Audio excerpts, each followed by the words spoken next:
ako sa sakit, akla! Akala ko ba nagpa-dentista ka na?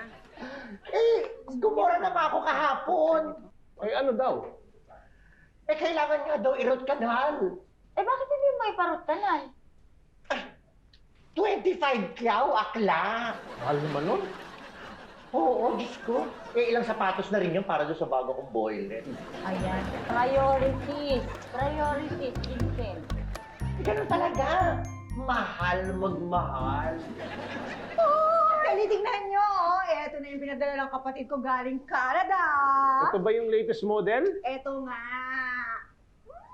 Ay, oo. Bet ko rin yan. Yan yung bongga, yung camera eh. Di ba? Akin na, patingin. Try ka.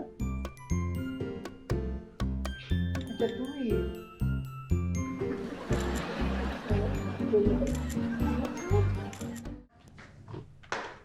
Guys, paki-double check na yung mga reports ninyo bago ko i-forward kay sir para sa signature, ha?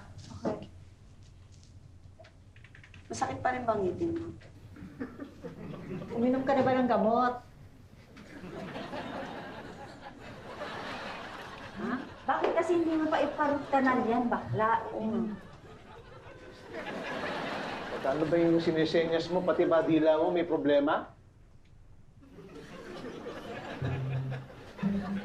Hindi kita naiintindihan. Ano kinain mo?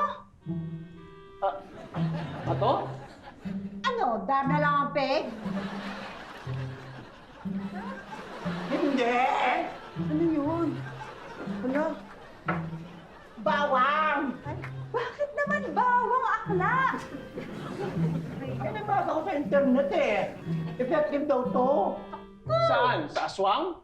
Hindi. Sa sakit ng ngipin. Magpa-dentista ka na nga. Huwag ka na magtipid. Hindi nga pwede. May pinag-iipunan ako. Ano? Para sa boylet na naman.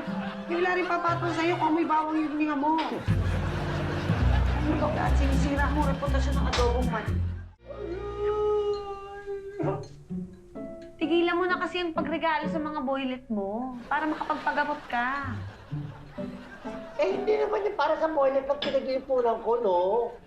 Para saan?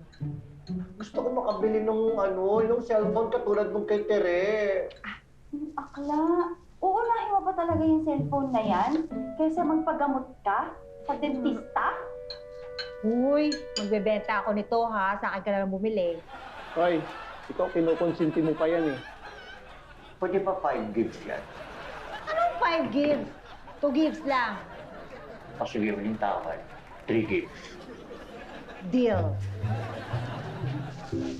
Suko na kami sa inyong dalawa.